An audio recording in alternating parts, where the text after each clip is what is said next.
Hey. How you doing? I'm alright. Cool. So, did you try to phone me? Yeah. My name's Ethan Rice, and I'm an independent filmmaker. Just about finished studying film at university. I'm going to try my very best to make a living making films independently, and that's the only thing that I intend to do with my life, so I should hope that I'll get there one day.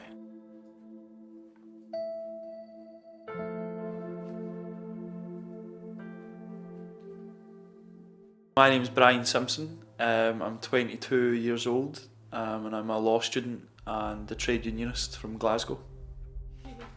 Thank you. My name is Susan Matthews and I'm a university lecturer. I've got 4 children and the oldest is Alfie Meadows.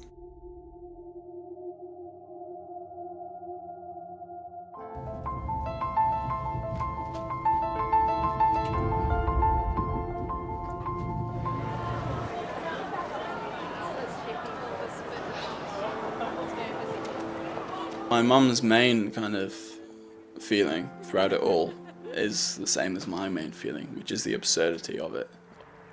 But then also, upset as well. Definitely upset. She can't kind of treat it with the same lightness as I do.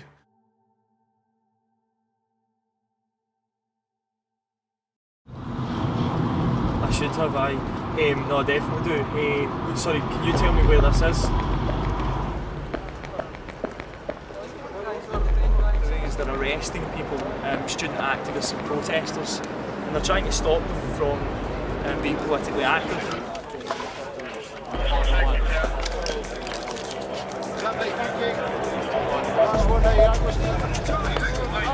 If you would like to have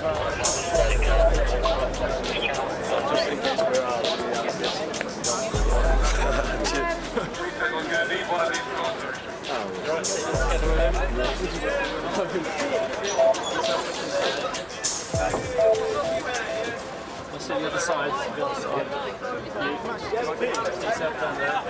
Guys, how do you feel to be arrested? I'm not doing anything, so it's alright. What did you do? Charges, woman.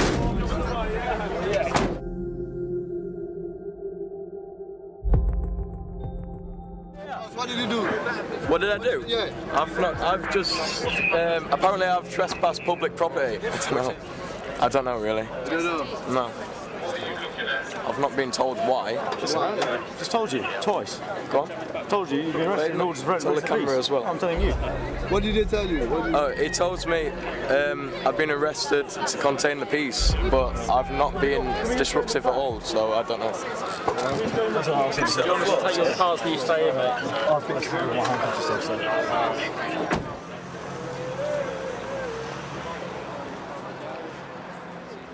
It sounds really paranoid, but when you find the Daily Mail outside a flat that you're not even registered for, when you find the Daily Mail outside your work, when you find the Daily Mail outside your mum's house, your grand's house, your neighbour's house, you start to think, anything is possible.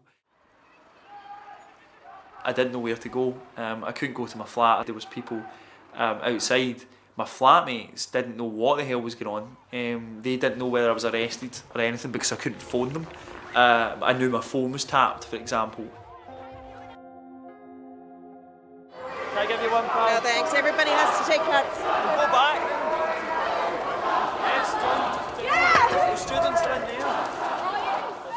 Or what inspired me at that time was simply the cuts that were being forced through not only at my university, Strathclyde University, but across the country. There's tuition fees of £9,000 being brought in England and Wales.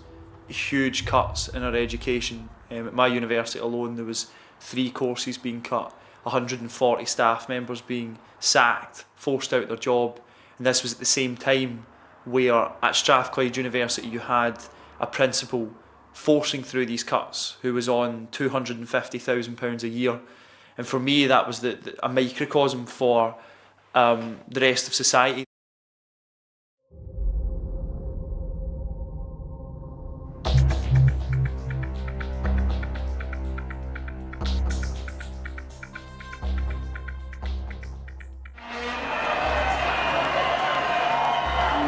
10th, the demonstration that was organised by the NUS, I think surpassed all of our expectations. We were expecting about 15,000 people on the demonstration, but in fact between 50 and 75,000 people turned up. So I think that's the first thing to understand, is the level of anger that students felt against what the government are going to do to our education. The whole day was very lively, very vibrant, a really good feeling, but also a lot of anger. As we went past this building, which turned out to be Millbank, we saw that there were already a good couple of hundred people outside shouting at the Tories, because we feel that it's the Tories that are mainly wanting to, do this to our education.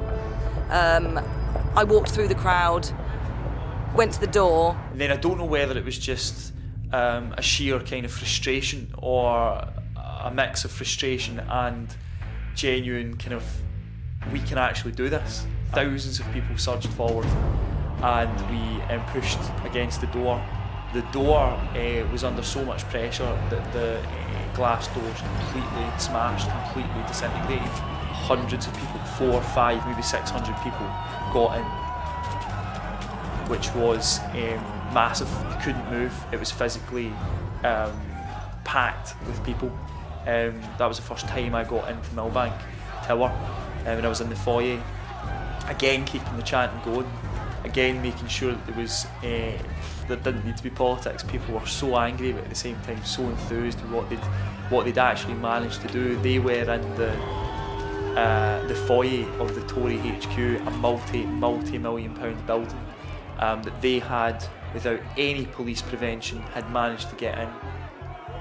I don't think anybody thought that they were breaking the law by walking into a building of the government in power, and doing what we'd consider a lawful protest. My main focus was a symbolic political point, which was to get to the roof and make it clear that we had occupied the whole building, because it was an 8-storey building. We got right to the top, and we immediately draped the banners off the end of the balcony. We had completely taken over that building, and for me that was the most important thing to do, to make it clear to the world and the people below that we had taken over the governing party's headquarters, over fees and over cuts, and it was students, and the average age was about 19 or 20 that had done that. The fact that we'd done something a little bit more radical than just being on a demonstration. Everybody from the outside was cheering at us on the inside, waving and singing, and it was just a really, really positive and surreal kind of experience to be in. And obviously, when we got down, we experienced the sheer viciousness of the police, because they realised that they'd been overwhelmed. They started hitting us with the baton, hitting people, when they were cowering over their arms, their head. He lashed out a number of times, and he hit my wee brother, he hit my friends in the head, he hit a lot of people on the front line who again were just shouting stuff at him, and then just grabbed his hat, took it off and threw it behind me. I look back and think, it's just a stupid thing. It was unpolitical, but symbolically I just had to take the hat off. It was a kind of dignified thing. It was like removing dignity from him, because how dare he lash out at 15, 16, 17-year-olds and older people as well. I was in the building at some point. Were you invited in or something? The doors are open. So you think you just happened to amble in? I think we need to concentrate on the police were trying to keep you out, I think we need to keep our eye on the wider message here. Why are students angry? They're angry at the government. But the point is that people aren't talking about it. Aaron's not talking about it. People are talking about the limits of protest. I'm here to represent the students who have voted unanimously against fees and against cuts. And I think today, what our students have done, today we brought 10,000 students onto the demonstration to oppose these cuts. Why do you have to go into the building to do that? Every single major newspaper, including the Scotsman, had wrote some kind of story on me saying that I had been the Scottish leader of the riotous mob.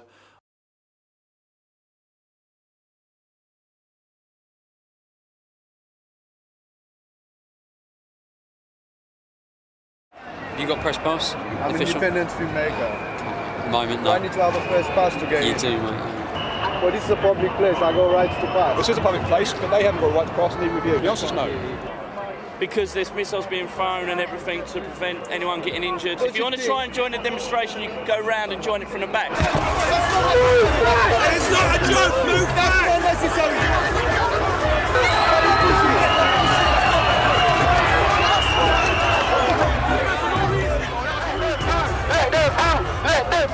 Let them through! Let them through! Your kids need to go to uni as well! What about your kids? The first demonstration really was the beginning of something new. So the next demonstration, which had been called on Facebook, had 24,000 people saying that they were going to attend it on Facebook. And then on the day, there were even more. We estimate there's about 130,000 students across the country. And what was really noticeable was the very changed demographic of the students. Very young, working class students from, you know, areas of London where they have very little opportunity. Forward! Forward!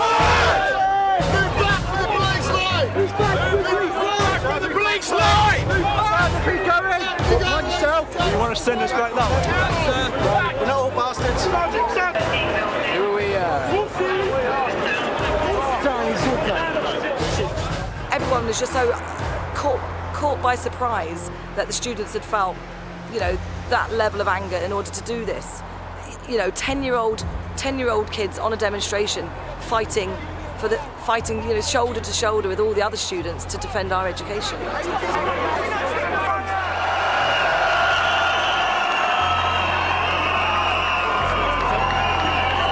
I'm here to protest against the rise in tuition fees. If students are paying £9,000 a year for 6 years, you're looking at, in London, about £120,000 worth of debt when you graduate, and starting your working life with £120,000 worth of debt is not the way that many students would like, and many people will be put off education simply because of that.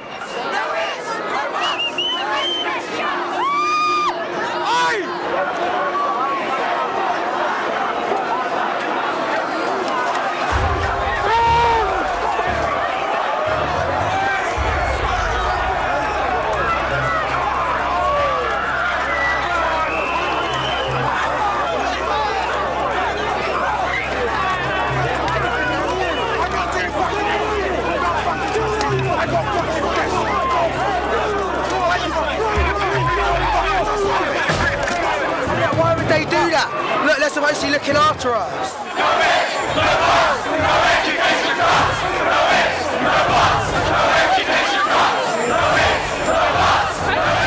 Demonstrating because I believe these are our only chances to move from poverty up to a good job, to earn a good education, to get somewhere in life.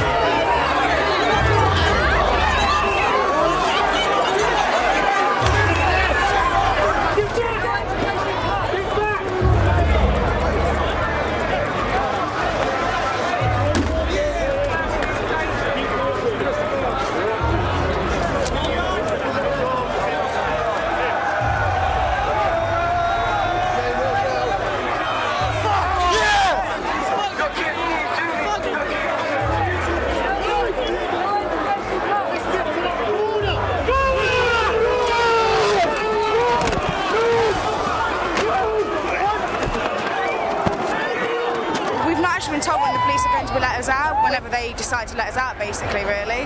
It is a violation of human rights. There's no toilets, there's nowhere open to get drinks and stuff, and it's just, you know, they're blocking us in, basically. We can't go anywhere. So it's going to cause riots, and people are just going to charge if they're not going to let us out. It's going to cause more trouble than it's worth. We're stuck in here until the police say we can go, which could be till 10 o'clock. Why? Because the whole point of the kettle is to keep the crowd angry within themselves, not let them go out. And if they won't let us go, it's to punish the crowd. This is a punishment for protesting. That's what kettle is, it's a punishment. We're currently trapped like animals. So angry. The police got a loo there and we don't have a loo. Because they want the black man to have a loo. No, they're not racist. It's not standing here. It's the big bosses who are telling them when we can go and whatever. It's not these guys. So far they said 30 minutes, but they haven't done it. They said 30 minutes an hour ago.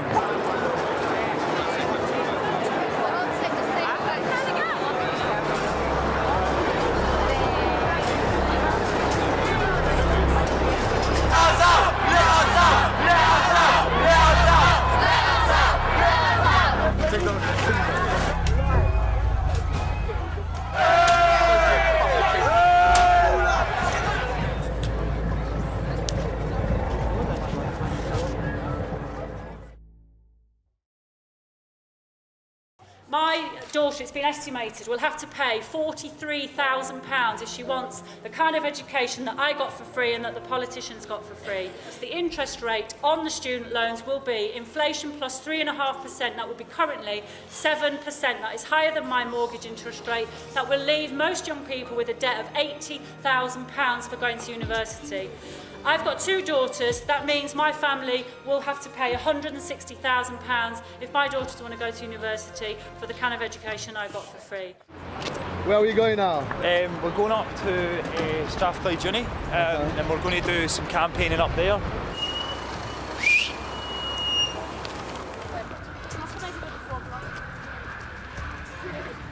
We can maybe get some people interested in the campaign and actually coming along to things.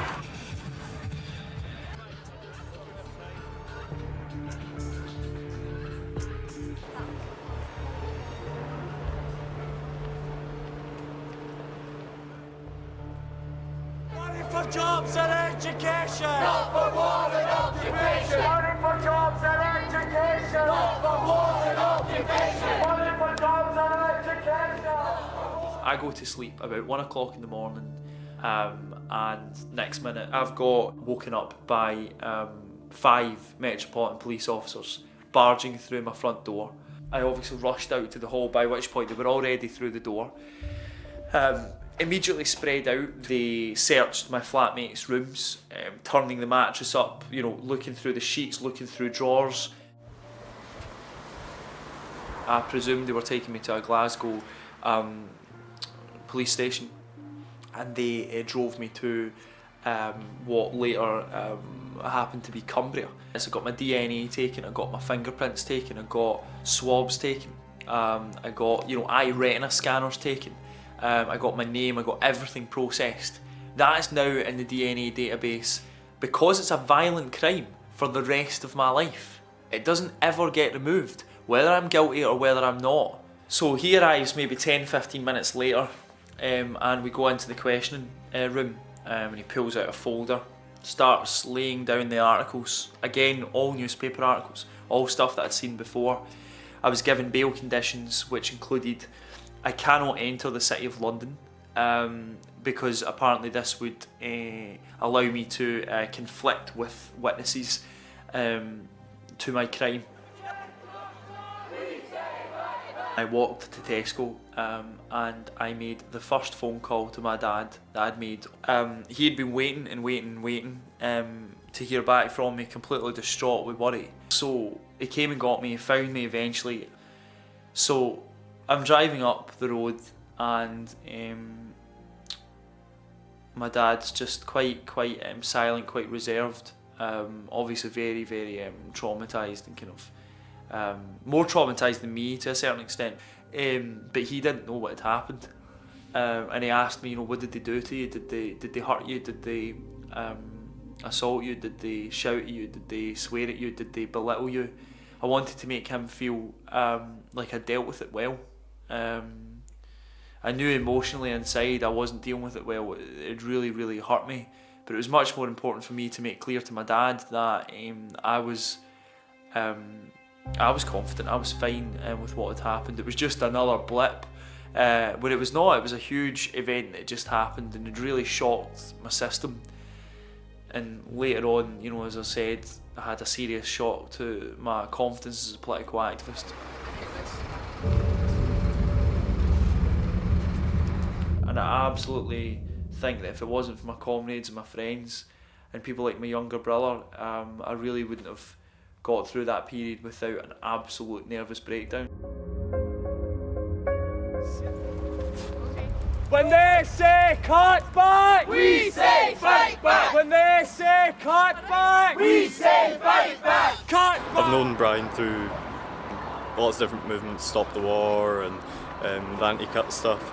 I think cases like his are really important to defend, because if people are going to be victimised for protesting, how can you try and change the system if you're going to be, you know, arrested for trying?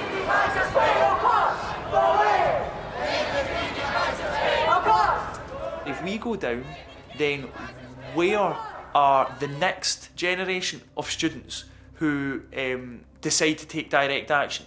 Where is their confidence going to come from? We always have jurisdiction over our right to protest. The point is, without the confidence to express that and carry that out, then it's nothing.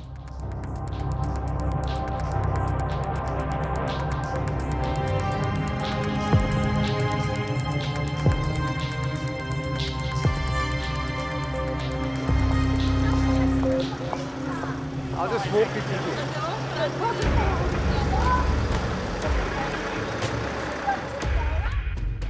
9th of December had a rather different feeling because I think everybody knew that the measure was going to pass in Parliament, so there was this rather kind of melancholy feeling. What inspired me to take to the streets on the 9th of December was the government's attack on our right for education.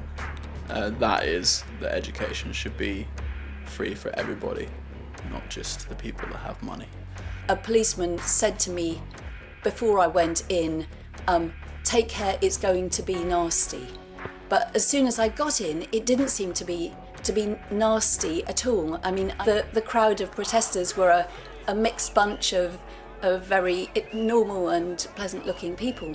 So that I felt that the police had an expectation of violence which I didn't really understand. I just had this overwhelming feeling that I was in a very strange world that wasn't operating according to the rules that I understood or expected. So the stage is now set for the biggest parliamentary test of this government. Just outside, there's rebellion inside. Choices by MPs to transform higher education. Right, yeah, so we came down here, that's where we arrived.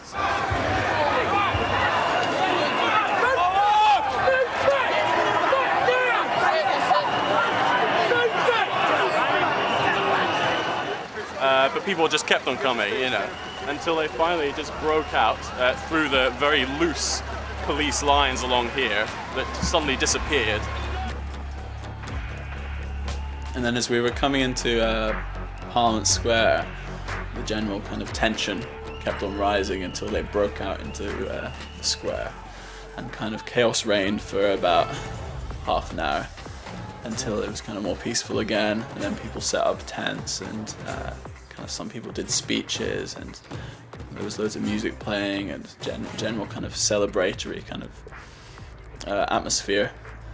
But I just walked around and kind of just enjoyed looking at everybody.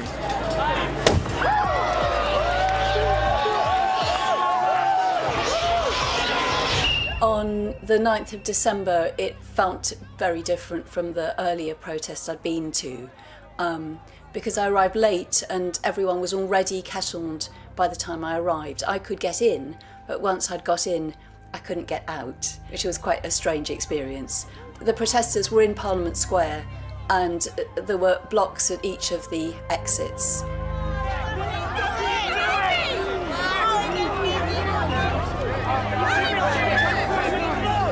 It's extremely important for this generation to be political because I think we're at a very important moment in history.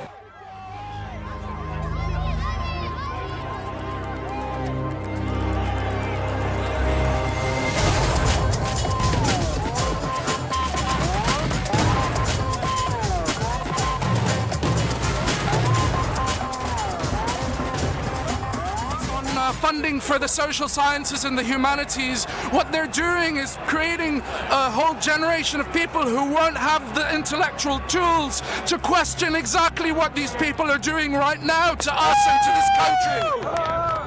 Yeah, I want them to listen to us and do something. Do I really believe they're ultimately going to do that? No, I think they pick and choose whatever they want to do. I think it's outrageous that the government's trying to take away our children's future, get them into debt, massive debt for the rest of their lives. Like when someone stands for election, say they'll vote for me, and I promise that I won't vote to increase the student fees. All of them do that, and then when they get elected, on the back of that promise, they just go, oh well, sorry, compromise. We have to break our promises. That's not democracy. That's fraud. Essentially, they're just lying to us to get our vote. Until suddenly, like everybody. All the protesters that were in front of Parliament rushed up here, and I was like, what the hell's going on?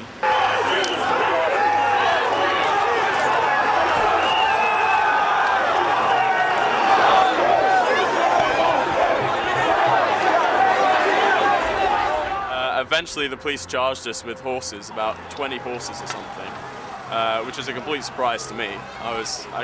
Partly because it came out of nowhere, and partly because I couldn't believe that they could do something like that. I had to pick a few people up before they got trampled by horses. It was all pretty crazy. And I think the protesters got really angry after that. I was really angry, you know. I knew he was involved in that protest, and I watched Newsnight on the Friday night, and I saw some footage. I saw the footage where the police were charging protesters on horseback, which was quite concerning. And you know, and I heard there was the report about the young man who had been concussed.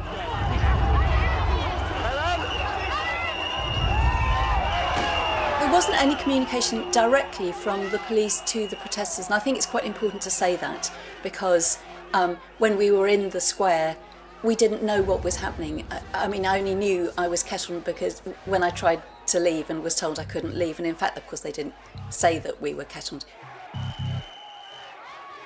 Well, I think the main problem was whoever gave them the damn orders.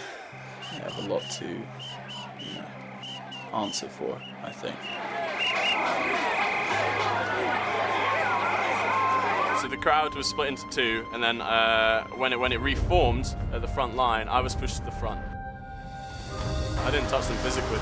I found myself at the front line, and I wanted more than anything to take their beating, to be trampled by the horses, just as an act of defiance, just to show them that I'm not scared of them, that I'm not just going to do what they say.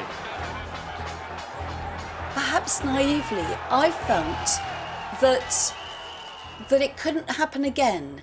I was amazed that it happened again, because it seemed to me that that somehow it must have been a mistake on the previous occasion, and that they wouldn't do it again. So I was sort of amazed, really.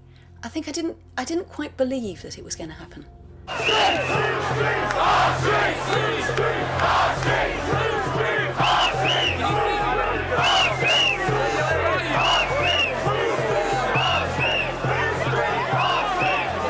I think what's often missing from the police approach is any sort of understanding as to why people are protesting in the first place, and to treat everybody as if they're just football thugs, out for a fight that day, is to miss the background to these protests.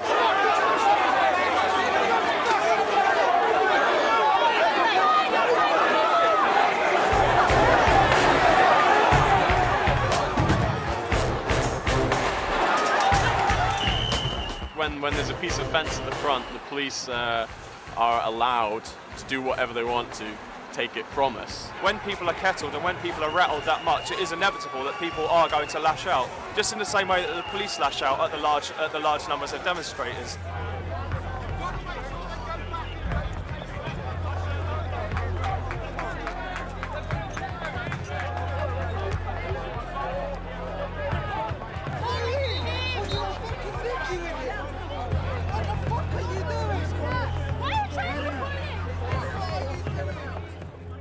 But maybe they were there to make sure that everybody was safe. So it's a real shock to feel that they're not there for you, that they're there against you. That it's a kind of war, and it did feel like a war. And I don't think it needed to feel like that. I really don't think it was necessary. So there was people at the back who were crowd surfing bits of fence to the front to use as a barrier to push through the police. It wasn't the people at the front that went and got this piece of fence and came back. It was people at the back that were crowd surfing to the front. So regardless of whether you wanted that or not, it was your lot that you'd end up with this piece of fence almost falling on you, and you can do whatever you want with that,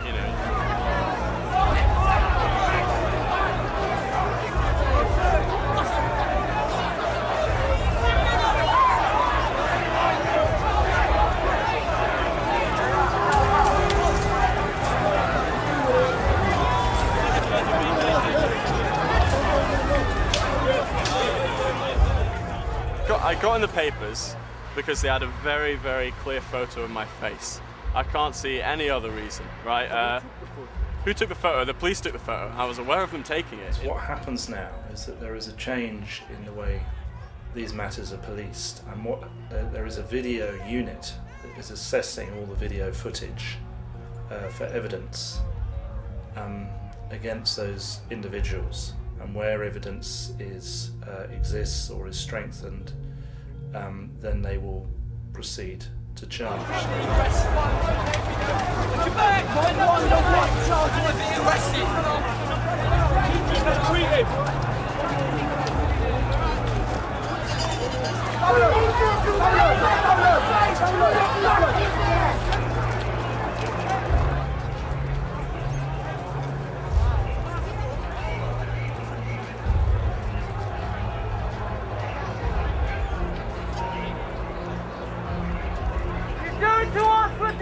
I think without doubt, I'm not aware that there's any other country in Europe that uses this technique of kettling people who are on protests. It is something that we saw about 10 years ago, that now seems to be commonplace, that this seems to be the way police will treat anybody. To be frightened in that way, not to be allowed out, to treat children in this way is just quite extraordinary, let alone adults. We don't treat animals like this, and it's completely unjustified. We were kettled for 9 hours in the cold, without food, without water, without access to any sanitation whatsoever. And I remember the police were actually playing with us, using intimidation tactics and psychological tactics. People were young people, like students, 19-year-olds, 16-year-olds, who were desperate to get back home. What we saw on that day was absolutely disgusting. It was an attack on our right to protest, an attack on democracy, an attack on our freedom of expression. It's entirely illegal. Like, I think one of the best kind of examples is like if you're detained, if you're arrested and detained, you're given cups of tea, you're given toilet facilities, you're given a meal every 5 hours. But when you're kettled, all of those things, all of those kind of human rights that every single person deserves are removed. You don't get toilet facilities, you don't get access to water, you don't get access to food, and people are being kettled on these demonstrations for 8, 9, 10 hours. We want to be able to express how we want our education. We're not being violent, you are. What example does that set to us, little kids? What example are you setting to us by hitting us? Do you have children? Do you hit your children?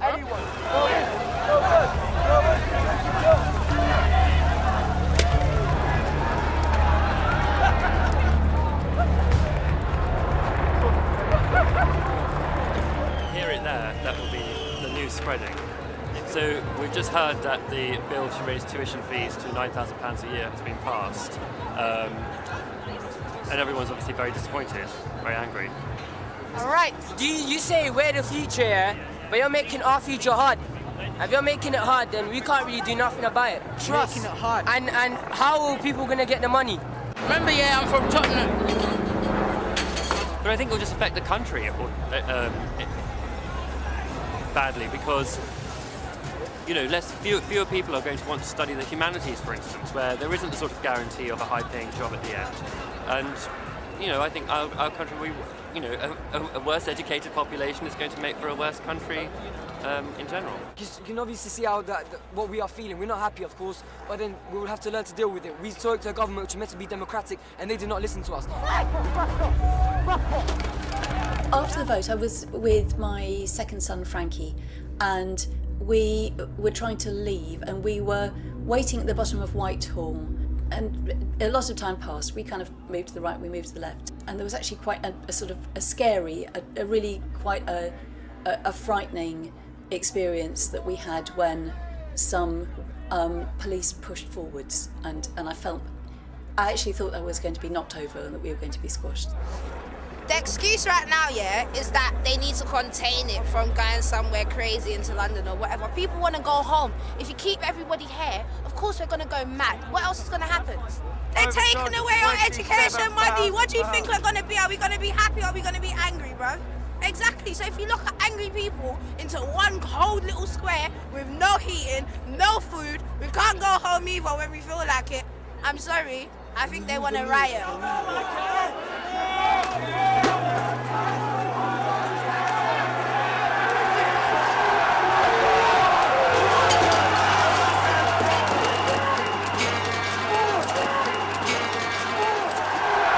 And I looked and saw that I had 2 missed calls from Alfie. So I immediately rang back, and he picked up the phone and said to me that he'd been hit on the head by a policeman and that there was blood. Immediately I felt that something had happened and that we needed to meet. Hold it! Hold it there! Hold it down! Hold it down, bro! Very angry now. I mean, I'm very angry all the time. To be honest, it's the main emotion that feeds my creativity, is my anger at, the way things are in the world. So at that point, we talked to the police in the Kettle, and Frankie actually said to the police, "How would you feel if your child had been hit?" And they immediately let us out. I mean, they behaved properly on that occasion. And when I first saw Alfie, I think I was just relieved that he looked okay, that he was walking, that he was speaking, that he seemed fine. But he was absolutely clear that he had to go to hospital. He had no doubt about that.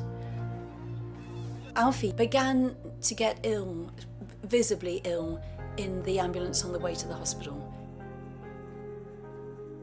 I would just say to him, "Squeeze my hand." He couldn't speak, but he would squeeze it. And then I knew that he was still there and still communicating with me. But that was an incredibly frightening experience. I mean, it would, obviously many people have had that experience of being with somebody they love and not knowing whether they're going to survive. And it was very, very frightening at that stage. He finally went into the operating theatre at 2 o'clock in the morning.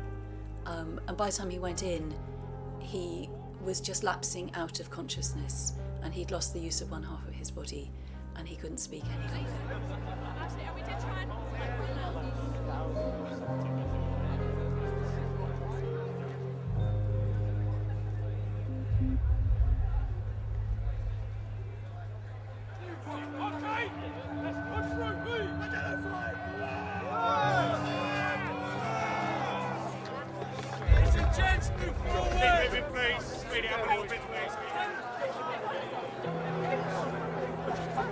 I think the student demonstrations have already achieved a number of victories. Of course, we didn't win against the vote in Parliament, where they did vote in favour of raising the fees to £9,000, but it did spark a new movement. It was something new and exciting, and politicised people, quicker than any education system, any lessons can do. Being kettled for 9 hours by the police when you're, directly confronted with the strong arm of the law, so to speak, I think, re-radicalises people. Yeah, politics affects me physically as a person. The way in which free will, these things that are so kind of personal, relate to liberty, i.e. the gap between the world in which we live and our more interior world, just such as the idea of free will, the idea of exercising free will, which is absolutely vital. It's the opposite of fascism and oppression and tyranny.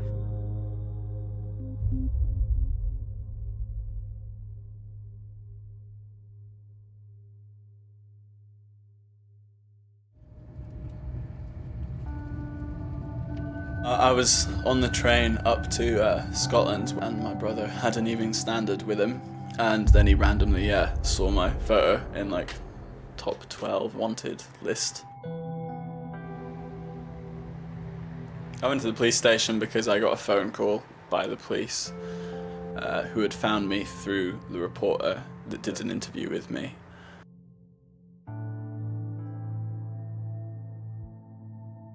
When I went to the police station, they arrested me on the spot and took me through the procedure, taking a swab of my DNA from my mouth, taking my fingerprints, taking my photo. By the end of the relatively short interview, about half an hour, they filled out a form and put me on bail with no conditions attached. I don't know what awaits me. I don't know, I suppose they're looking to collect some sort of evidence against me, to build up a case against me, to charge me with something or other. The whole incident has sort of escalated. It's gone from Ethan going to a protest, which to me was a positive thing, to being caught on camera, which was sort of, well, you know what it's like if you're on television and you all go, oh, Ethan's on television, which was sort of amusing, to being, you know, put up as wanted in the Evening Standard, which was a bit alarming, and then him, you know, giving himself up as it was, and then the police sort of getting in touch and being slightly threatening. And I think it's just gone through this sort of gradual, it getting worse and worse and worse, and you suddenly feel, you know, what's going to happen next. I think Alfie's been very lucky. The surgeon did this wonderful job, and he was obviously really pleased with what he'd done. So I think he's incredibly lucky, and I don't think he's going to have any lasting after effects. At the same time, anything like that is probably quite a blow, and I think it has been quite shocking.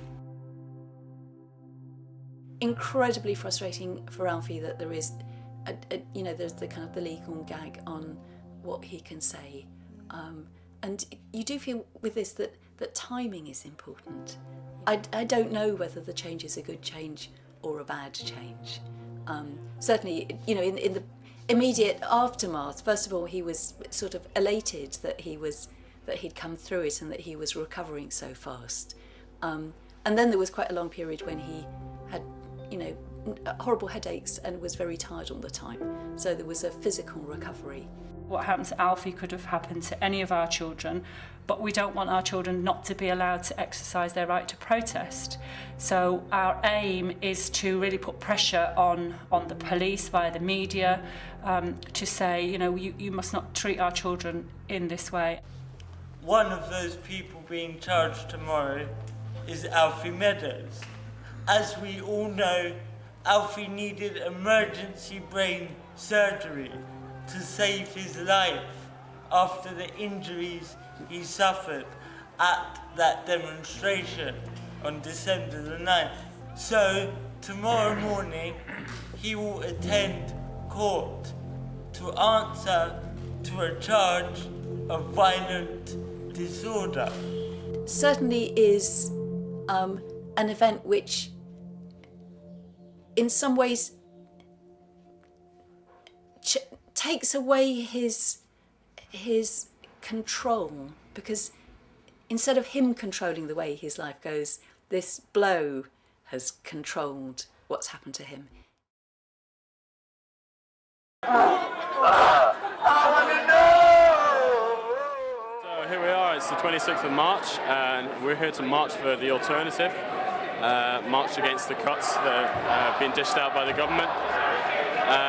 And the atmosphere is really loud, there's loads of energy. Unfortunately, due to his bail conditions, Brian's unable to attend. If he sets foot in London, the Metropolitan Police will arrest him for breaching bail. We're coming to get it, George! We're coming to... Come on! So I'm pretty gutted and pretty upset about that. Obviously personally myself and as part of the group, we've been building for it for quite a while. It was quite inspiring just to see them off. Just wanted to go on the buses, to be honest. The police have nonetheless managed to introduce a condition for many people that they not be allowed to go into central London, which obviously can affect their ability to go on other protests and also to go about their normal life. Hereby suspended. You're going to have to move back. They're pushing me because I'm not moving, but then I'm standing on the pavement, aren't I? It seems like a massive overreaction to me, you know. Well, there was like 10 people sitting in the street, and then there's about 100 policemen surrounding them. Cruise Street! Cruise Street! Cruise Street!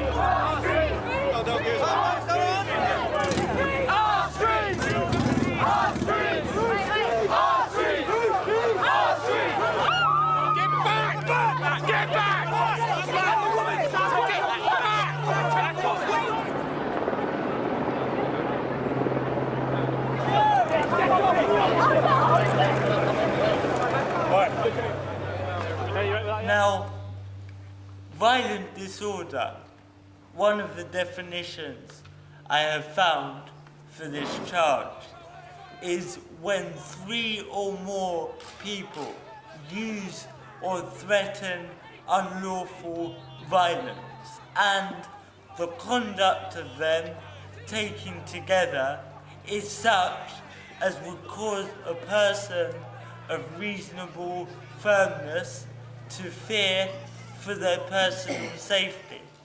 The real problem of criminalisation is when they excessively charge with the highest charges they can go for. Suddenly, a whole load of young people who've never been in trouble before were facing going to prison. And there's the Public Order Act, which has 5 charges, the most serious being riot and the least serious being disorderly conduct. There is actually very little difference between the legal definition of Section 1 and Section 5. It's a ladder, it starts from the top, go down to the bottom. There's very little difference between those charges, and that means that it's capable it gives an opportunity for the police to really charge whichever section they like.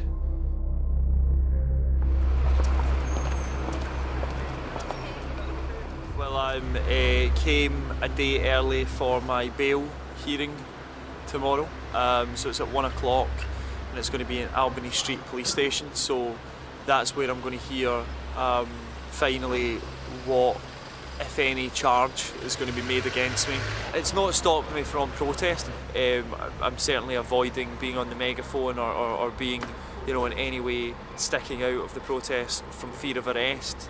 Well, I've not been able to study well for any of the exams really, obviously with the pressure and the stress and the anxiety that's been on me the past few weeks. The Crown Prosecution have deliberately gave me a bail date, which is right in the middle of my exams.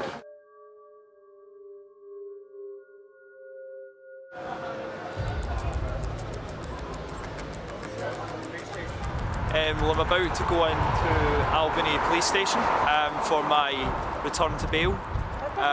We don't know yet what I've been charged with, so hopefully there'll be a reduction in charge of some sort. Can't imagine Brian being intimidated by this.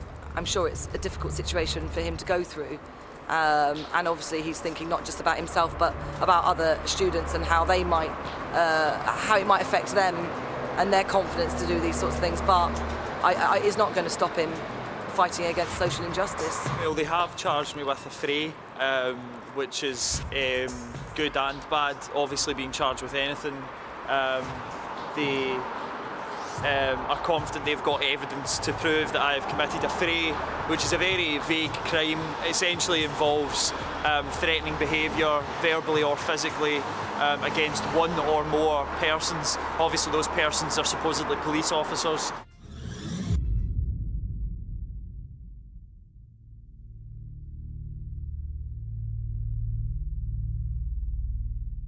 I was just picking up the stuff that they took off me when I was arrested. They have not given me an explanation, they have not given me an apology. All they've said is that we have chosen to not take any action against you because there is not sufficient evidence. Like, Crime Stoppers, for God's sake. A photo of me in the paper telling people, if you see this man, call this number, and arresting me and putting me through all that, and then just, phoning me up and saying, yeah, we don't even need to see you. When can you come and get your stuff,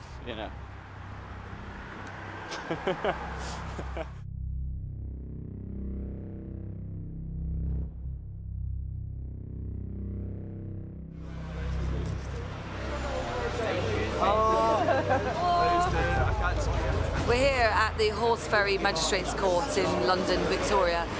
We have a number of cases of students that have been charged with violent disorder and various other things. It's really good to see them, and obviously it's a hell of a lot of support. They're obviously going to be pretty loud and vibrant. They're going to keep going all day, so hopefully we can put as much pressure on the magistrate as possible. It kind of sets the tone for the whole trial, though, if we're able to get so many people out in support on the day of just a plea.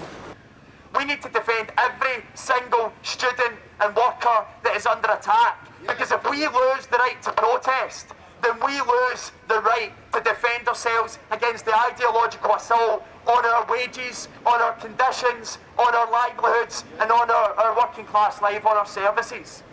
If someone was drunk one night on a Saturday night and smashed a window, the most that would probably happen to them is they would get a fine. So really very trivial things, and people are facing really serious charges. You know, violent disorder can lead to 5 years. I mean, the main concern is the weight of these charges, which do not really fit what has actually happened. And in a lot of cases, even where there is evidence, it is very clear.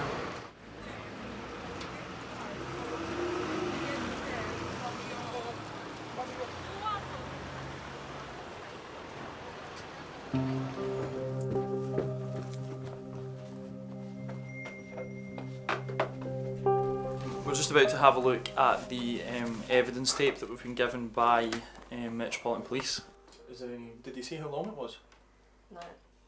Let's see. I've been shown really all the cards that I'm going to be shown at this point, and I'm more relieved than anything else to have that information and actually make a decision based on that. We can't talk about the case. Even if it's not released till June, because the court case actually might go on a lot longer than that. We don't know yet. We've got to make those decisions, so we can't really film beyond that.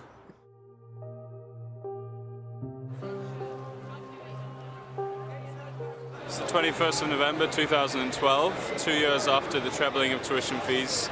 We're just really here to highlight kind of the bleak opportunities for young people, for future employment.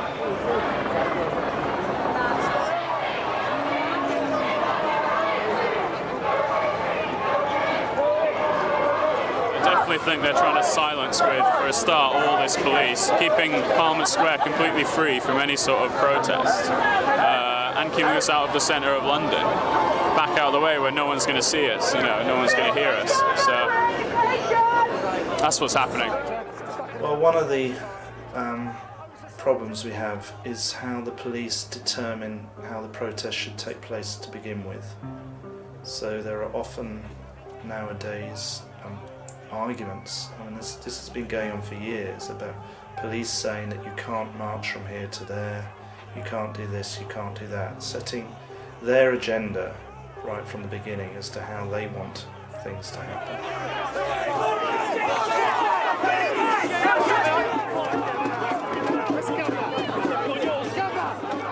The lawyers have a job to do. Unless we have a broader political campaign to protect these rights, the police will introduce new rights and further rights to make it even harder to protest. And we won't be able to get rid of the infringements that they've already started. Just to let you know, I do represent Alfie, and so his time will come where he doesn't have to be silent, but at the minute we'll just ensure that we don't prejudice those proceedings, and we'll confine it to that.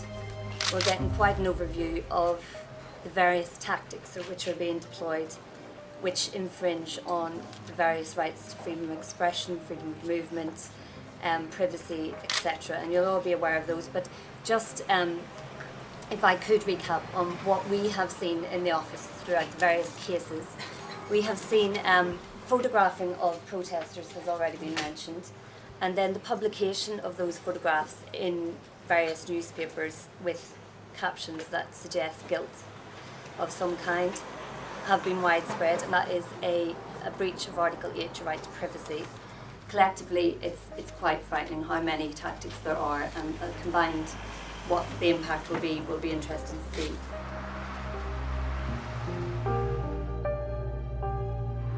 Yeah, we're here at Woolwich Crown Court because it's Alfie and Zach's hearing, and it's been 3 years since the student protest when Alfie was hit across the head by a policeman and had to have emergency brain surgery. Despite this, they're still trying to charge him with violent disorder, and there's been no sort of justice done to the policeman who almost killed him.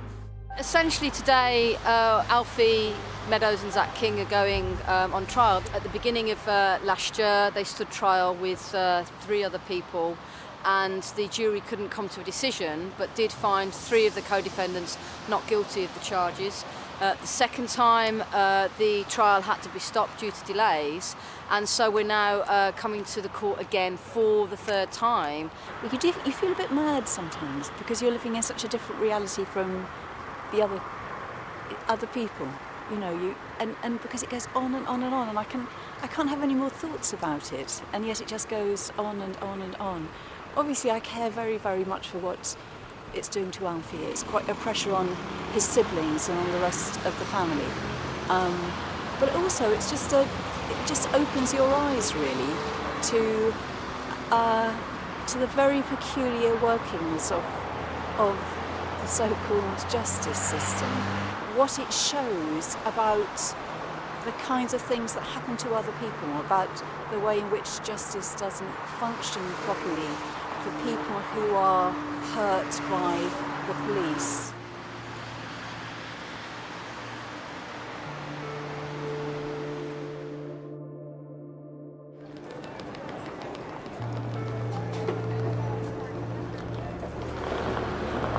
Well, I'm just about to go to see my solicitor to discuss our response to the police's defensive response in our ongoing case to try and hold the police accountable for my unlawful arrest. All the police accounts and photos, etc., that we've been trawling through. The government have introduced cuts to legal aid and are kind of radically overhauling the whole legal aid system. So we now have a deadline to try and, you know, take action before these new laws are passed, which is going to make it a lot harder for us. The government are very happy for dissent to be squashed. You know, they're very happy to tear up legal aid. You know, they don't want people to be represented and they don't want people to protest. So they'll carry on allowing the police to use these excessive processes without there being any criticism from the government whatsoever or any lessons learnt whatsoever. Something could happen tomorrow and who knows what they'll do, you know. But at the moment, those are the big issues, I think, big concerns for people. Just came out from a big long meeting with my solicitor discussing the case, how we're going to proceed from here. They've accused me of holding on to metal fencing and pushing it towards the police, just about whether, you know, we can convince them that whatever contact I had with the metal fencing was defensive for myself and for the people who were underneath it, and wasn't offensive as in I was trying to attack the police with it. But the fact that I did have contact with it is obviously could be, well, that's what they're arguing, that's reasonable suspicion from their perspective to have arrested me. So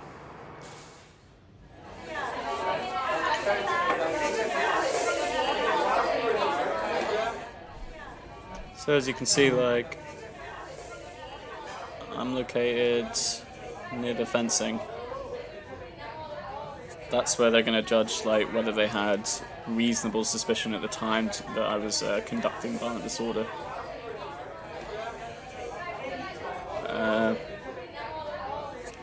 No police officer on the day describes this incident, but they're trying to suggest now that I was grabbing onto a policeman's baton.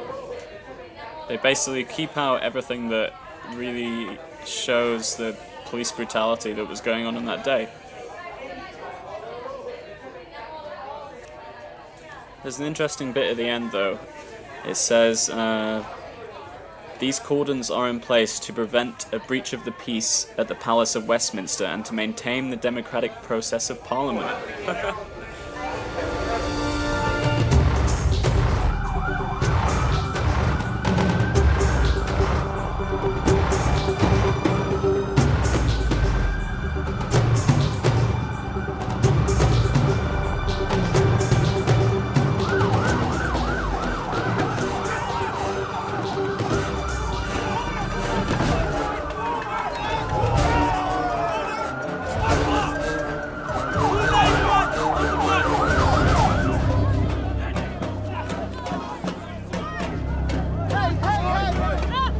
No illusions, like the students lost, that's absolutely for sure, but you know, let's look at it in all its complexity and nuance. You know, there are certain positive things that our generation have gained from our whole experience. during those protests and during that struggle. But no, obviously we lost the fight, you know. The tuition fees were tripled, education's becoming increasingly privatised.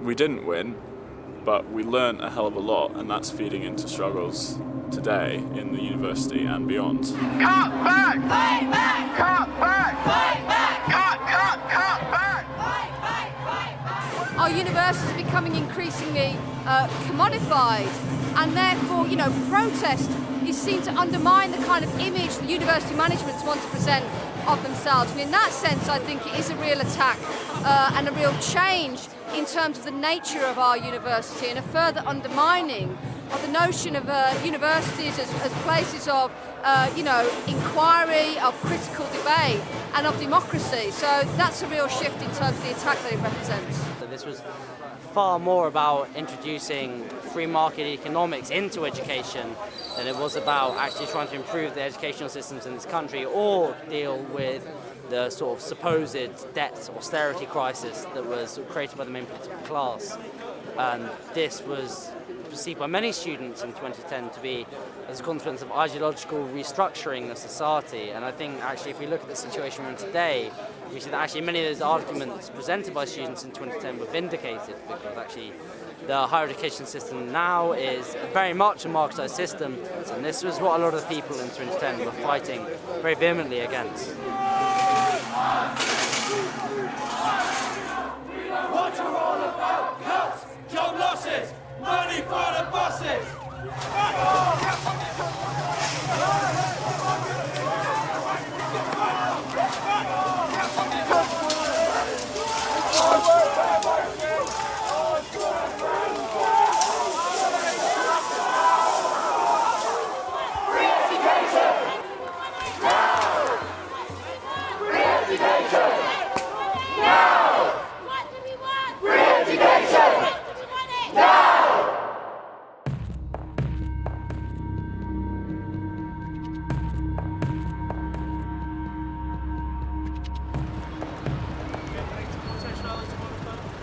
I received a 4-month suspended sentence for 12 months to 120 hours community service. So that'll be, you know, picking up litter, cleaning schools and stuff like that.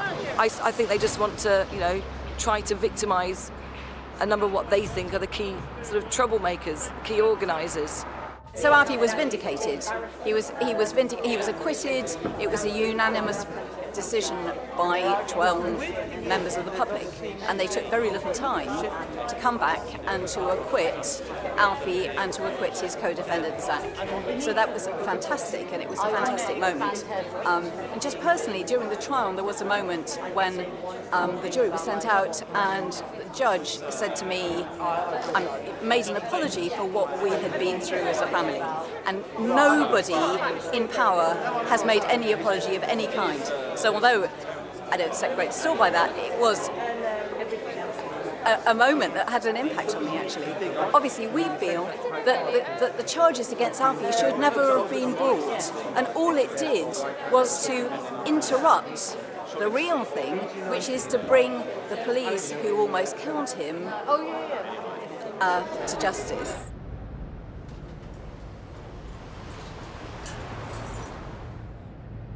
To be totally honest, this whole experience has made me a much better person.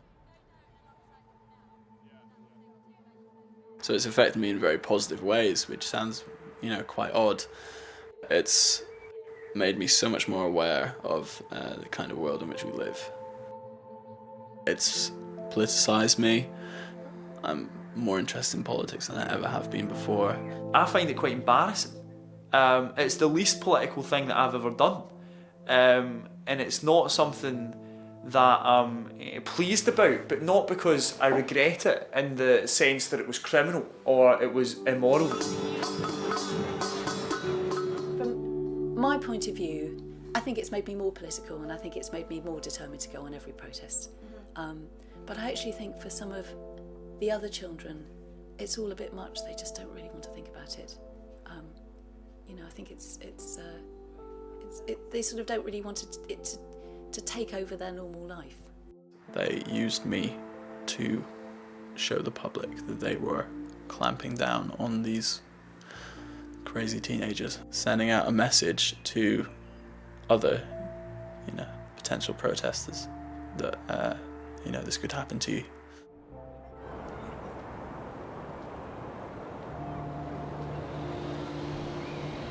Yesterday I finally heard from my solicitor that we've actually won the case against the police.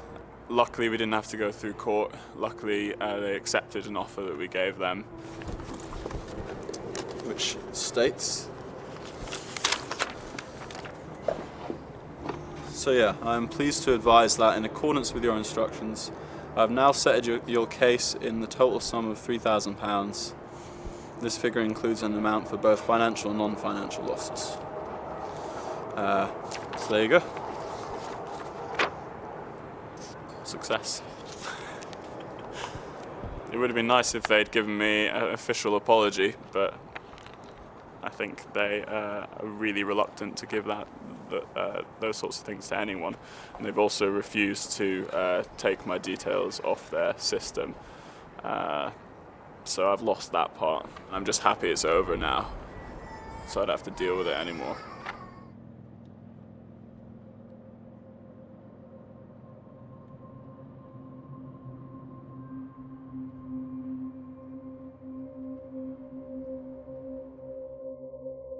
It's got to be one of the most important rights that we have. A democracy can't be called a democracy if people can't come out and express their frustration, their anger, their need for change. Look at all the dramatic social changes that have taken place. They've all come about as the result of protest. It didn't happen by accident or people being handed down rights. It doesn't happen like that. So it's absolutely central to our democracy that we can continue protesting and that the police don't limit that right.